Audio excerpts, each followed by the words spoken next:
just fresh if you're interested. I'd like to just roll into questions. Yeah.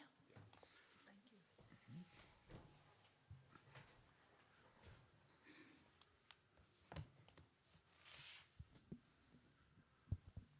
All right, we welcome Coach Mulkey to the stage, and we will just roll right into questions.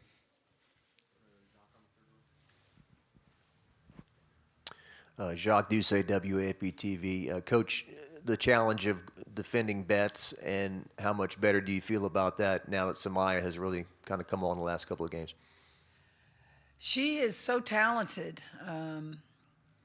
Just watching her from high school till today, it's amazing how good she is.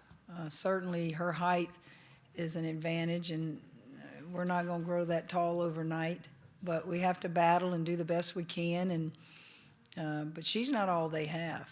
Certainly everything they do goes through her, as it should, but they're talented at a lot of positions.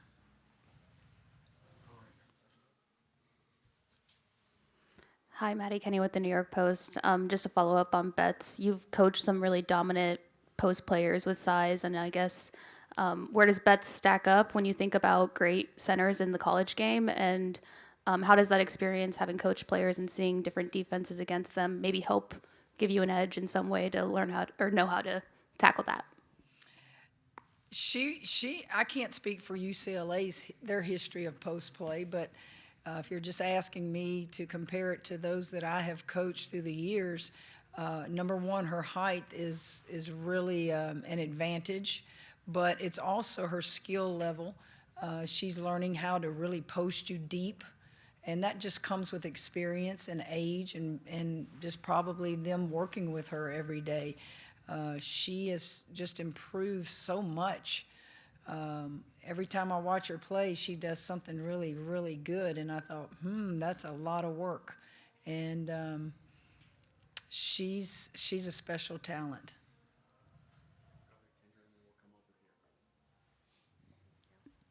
Hi, Kendra Andrews, ESPN. A lot of the UCLA folks up here were talking about how last year's loss to you guys in the Sweet 16 really fueled the season and the mindset that they've had this season. So I'm curious, what do you remember about that game last year, and how much has each team changed or grow in the past year? So they used our loss to fuel their season? They were talking about how I would think USC probably fuels their season. That's quite a rivalry. Yeah, I don't know that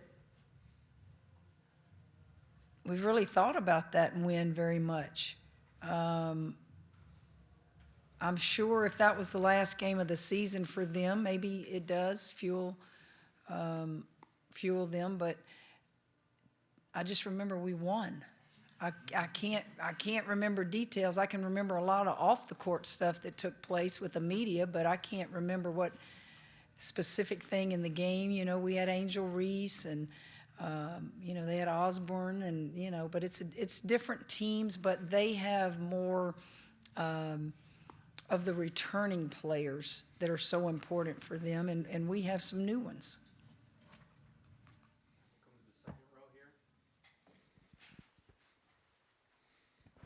Michael Cobble, WBRZ TV in Baton Rouge. You talked about Betts not being all they have. And Corey talked about the rest of their team needing to be elite teammates. How do you approach this game? So often we've seen, you say in the past, make sure they don't let somebody else get off. Is that kind of the approach again? Well, that would be for every game, but unfortunately this game is so good and players are so good that that's tough to do, Michael. We have to take care of the ball. We have to somehow, some way score with them, but also be smart in possessions. If they start just really lighting us up, how do we shorten the possessions? And so you go over plan A, plan B, plan C, but continue to do what you do, because they still have to guard us too. And so I think it's a game that will be very physical, They play physical, we play physical. I think it's a game where there's a little bit of history from what you said from last year. They are the overall #1 seed. And so we recognize what we face. And we'll play hard, and we'll do the best we can and hope that we can make it a good game.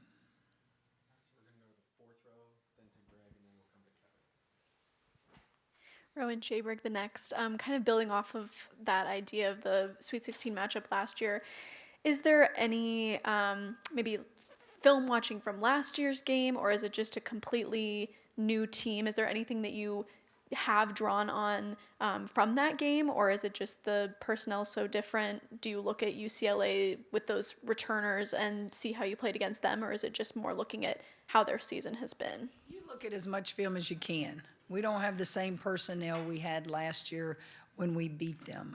So you look at sets, you look at how we guarded them, maybe things like that. But then you move on to this year and what they're doing better and their personnel. And, yeah, you watch so much film, you forget what all you've watched. You know, Coach Bob Stark, he lives in the film room. And he brings me things, and I finally have to just say, Coach, we can't overcoach. Let's go play. Greg Lee with the Spokesman Review. Coach, you know, rebounding is a key thing for your team, obviously. And last night, Anissa, out of the 9 offensive rebounds she had, she scored on 7 of those. How big is that going to be? And I would assume that Anissa's got to be a big factor on their scout. I think we rebound the ball pretty darn good for our size. Anissa being an undersized post player, she can get up. Now, we're very cognizant of the fact that Betts is pretty big in there. And whatever offensive board we get, we may not can score on it because she can block it. But just getting an offensive rebound against UCLA would be good. It gives us another chance to try to score the ball. But we're going to rebound. We're going to try our best to rebound with them. You know, they're big. They're big at all positions. They're bigger than we are. But you know, I'm an old point guard that was always told how little I was, and I always have a philosophy that you can't measure heart. Go play.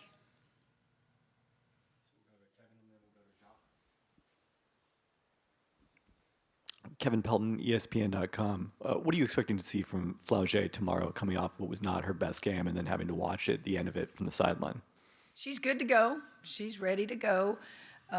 She'll bounce back just like all Americans do. She's an All-American, and she struggled, and we won without her, basically, and now she wants to try to do more on the floor, but I don't anticipate anything. You know, Flaugier's Flaugier. She's gonna bounce back and beat herself up probably all night, but today's a new day, and she's got that smile on her face and that joyful spirit that makes her Flaugier.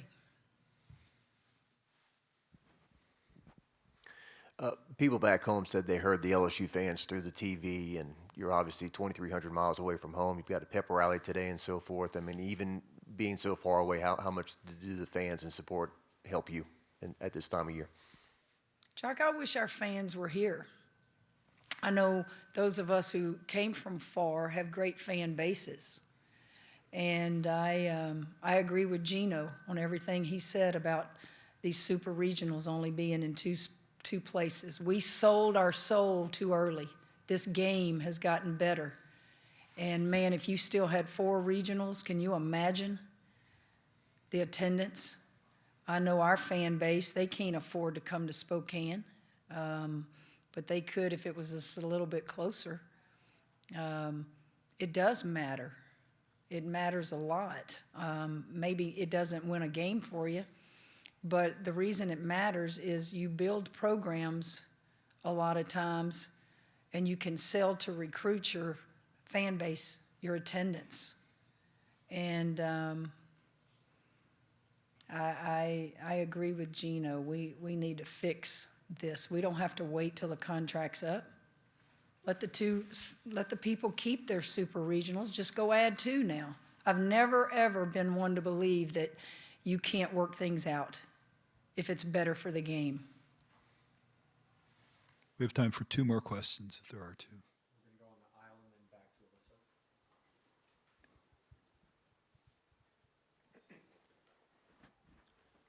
Reed Darcy with the Advocate in Baton Rouge. Coach, why play Samaya the full 40 minutes last night, and how important is she going to be tomorrow defending Betts? Well, I played her because she was playing good. She wasn't in foul trouble. She's playing with unbelievable confidence, and we needed her to win the game. So that's why she played 40 minutes. And what was the second part of your question? Defending Betts, how important is that? She has her hands full. She's going to do the best she can. She understands how we're going to try to guard her, as all of them do. But if you focus too much on Betts, she'll pick you apart and find her open teammates. So do what we do, make a few adjustments, and go have fun and play and see what happens.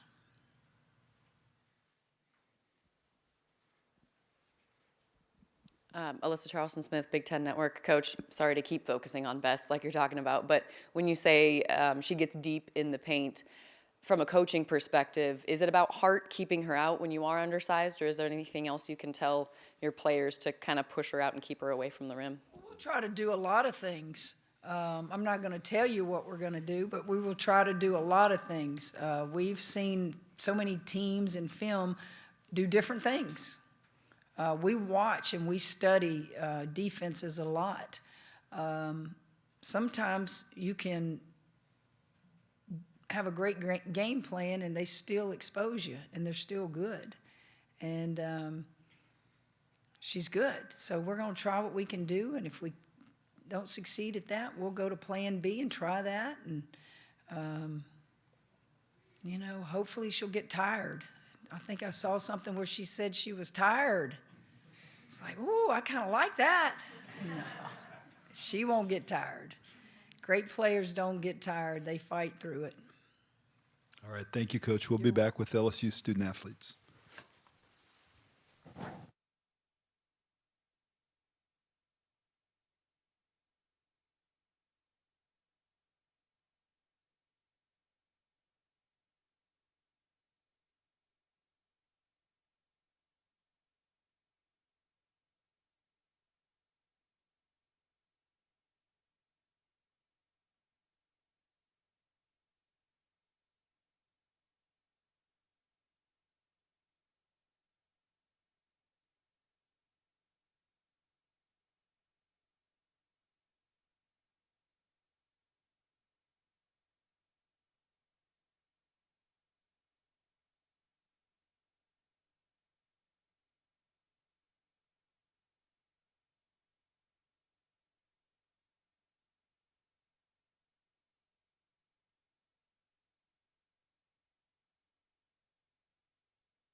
All right, we welcome LSU student athletes to the stage.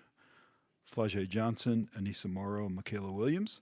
And let's open it up to questions. We'd remind you, if you can direct a question to a specific student athlete, that helps us keep order up here. And also, if you speak close to the microphone, that'll help eliminate some of the feedback. Questions? Greg Lee at the Spokesman Review. Anisha, I am sure the name Lauren Betts has come up in the scout for tomorrow. Tell me, how do you guys attempt to corral her, contain her? My name is Anissa. Yeah. We've been paying attention to our scout and our detail, and we know that Lauren is a great player and a post player. Being able to be as active as she is and being that big post presence in the inside, we know that we'll be up for a challenge, but we're ready.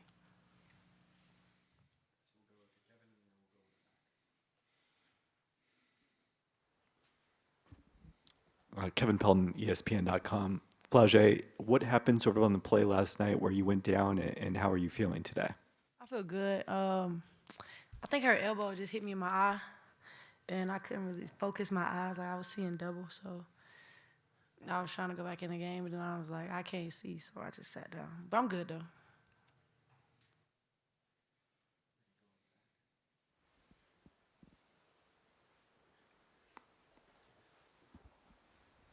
Corey Diaz with USA Today and the Daily Advertiser. Anissa, how much have you put into this NCAA tournament in terms of putting together the best possible film for what's coming up here in just a few weeks in the WNBA draft, and just how important do you feel like it's what you've shown so far has helped you? I put in a lot of work. All 4 years that I've been in college, I know that some people are saying that I've been in college for 5 years. No, I haven't. What I've done has been accomplished in 4 years, and I've been able to be dominant and consistent. But just trying to stay focused on the task at hand, that's one thing that I've been trying to do, just stay present in the moment. Every play is one of the most important plays, and think about that throughout the game or even while preparing for the game. I pay a lot of attention to my scout and a lot of detail as well.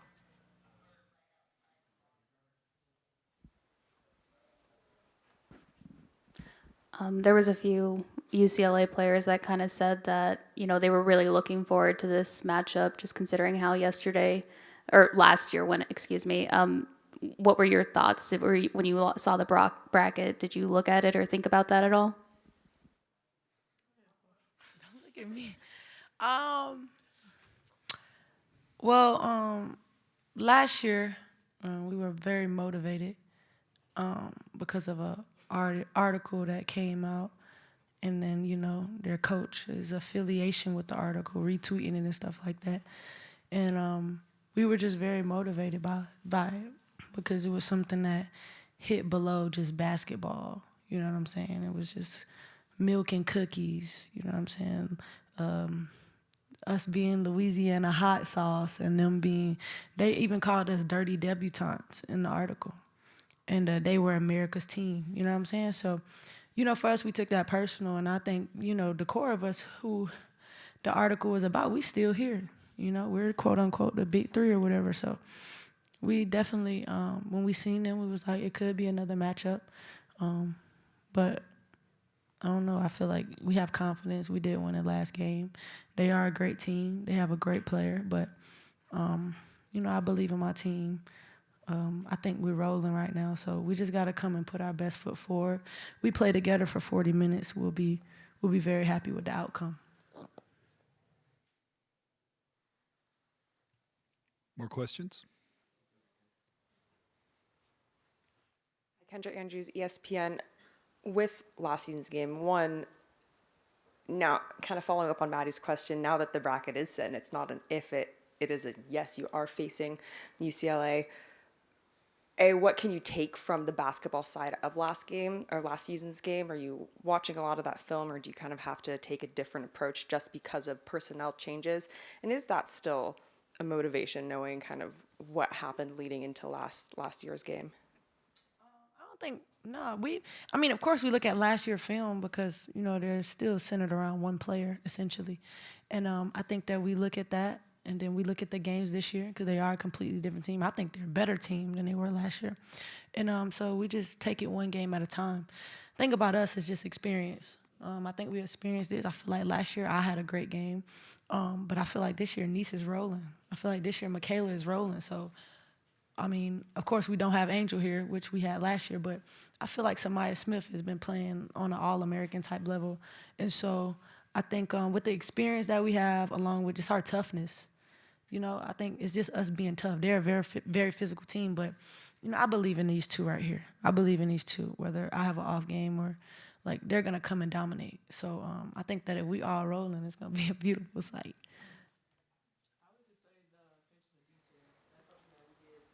Last season was focused on the details of the game and how to be in the right position to help a player, your teammate, if they get beat off a drive. Know your scouting report, who's a shooter, who has a quick release, knowing to force somebody to the middle at separate baseline. Like, those are the things that we focus on. So Michael Cobble, WBRZ TV in Baton Rouge for Flage and Michaela. Just obviously so much of the focus will be on that matchup down low, but they're pretty, you know, potent from everywhere. So how much of it is sticking with your man and helping when you can, but not necessarily, you know, helping off too much? What's so funny, Flage? Always looking at me, but I can't sit by her. If I look at her, I'm going to laugh. Go to him. I think to what you said, obviously their 5-player does demand a lot of attention. So we'll help when we can. Like Nee said, we'll follow our scouting reports, help when we can, stay out when we need to. So I think the biggest thing for us is just following our scouting reports. Yeah, I feel like Lauren Betts, she's great. Obviously, she's a very great player. So we have to keep the other players within their ranges. They average about 9, they average about 7, they average, you know what I'm saying? So I think we have to take our matchup personally. Nisa always says that, take it personal. Chicago, take it personal.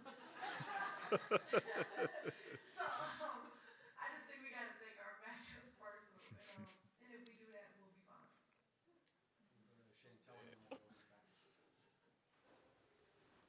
I guess I have to follow. Anissa, is that a decent impersonation of you? Seriously, Flage, I think you had said that Samaya is really rolling right now. She just had her first ever back-to-back double-double of her career.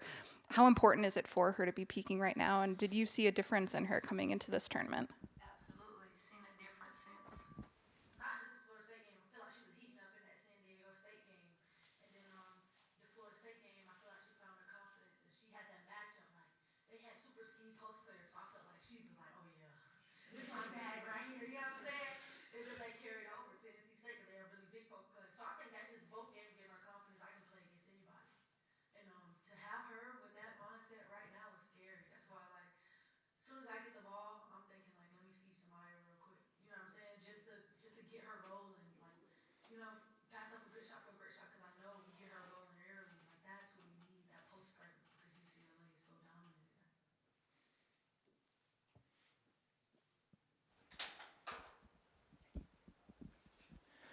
Michaela, for you, you know, coming out of high school, you were consensus top 2, you know, recruit coming out of Parkway.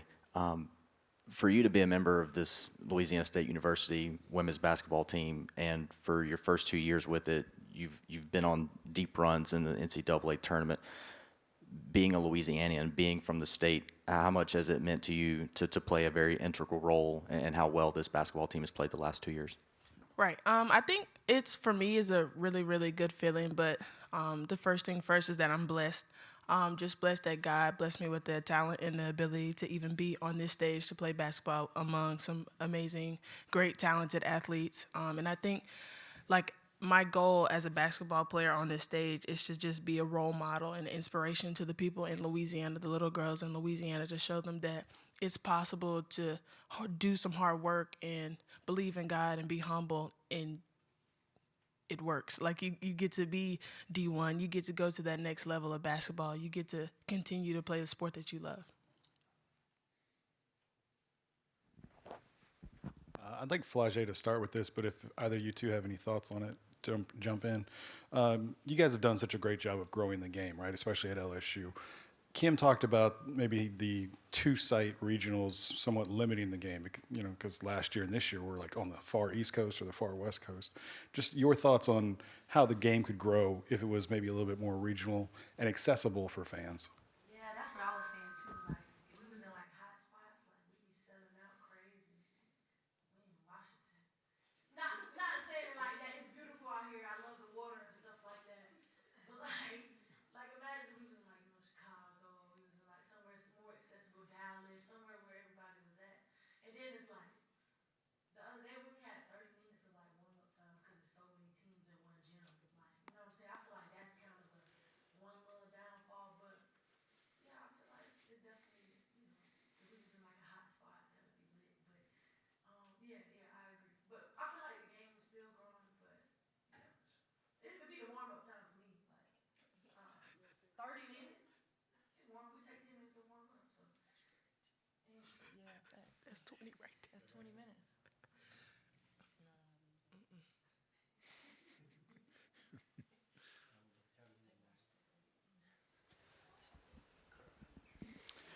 Kevin Pelton, ESPN.com. Anissa, I'm sure you saw the tweet from Angel last night about you and her killing each other for rebounds in the W. Do you have any response to that? I say for sure. Me and Angel went at it in practice all the time. Like we used to talk tough to each other. She a dog, and you got to be able to play against her, have that dog mentality. So seeing that tweet is just typical. Like we went at it all year, and even in the game, sometimes you see us snatching each other rebounds out of our hands. So it's definitely gonna be a sight to see. Anissa, I was just curious, what was your reaction to Doug Bruno's retirement news yesterday? I was a little bit surprised. He always told us like he wanted to coach until his career was over, and also getting the news that he had a stroke, I believe, was of course sad and upsetting. He gave so much to the game, and I know how much he loved the game, but to see his retirement and how much he gave to the game and the history that he made and the impact that he made on teammates and players is amazing.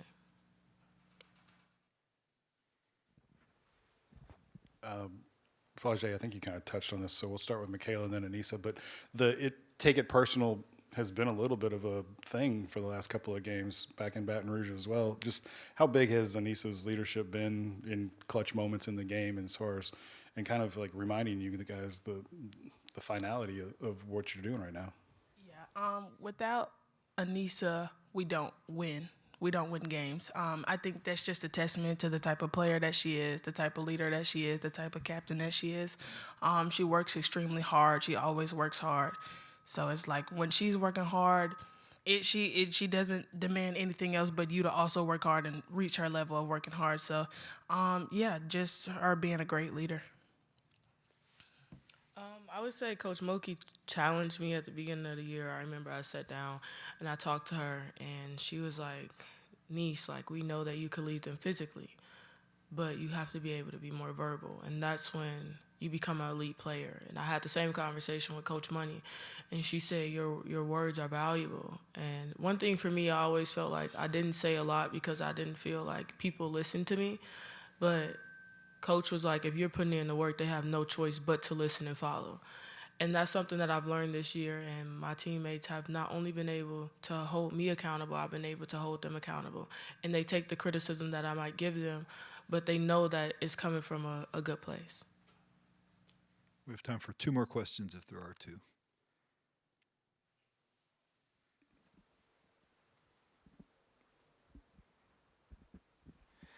Flage, for you, when you have the type of performance that you had the other night, what do you like to do in between, that game and the next game? Like, what is your, what's your shoot around look like? What's your workout look like? Where do you just get yourself sort of rebalanced so that, when the game starts tomorrow night or tomorrow afternoon, you'll feel as good as possible?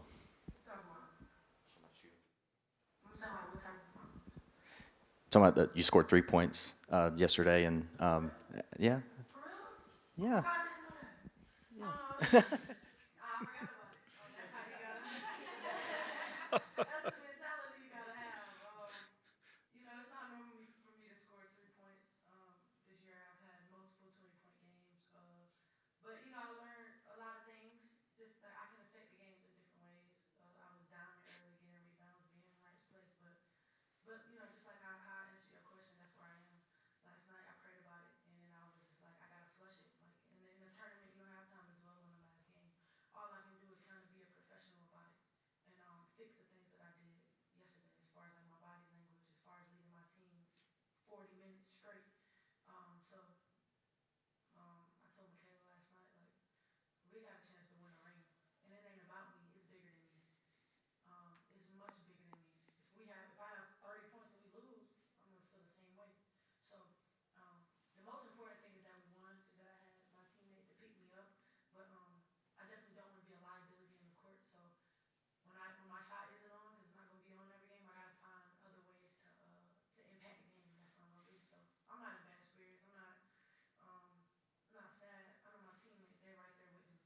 No matter what, they're gonna tell me shoot it again. So, you know, I'm more confident than ever.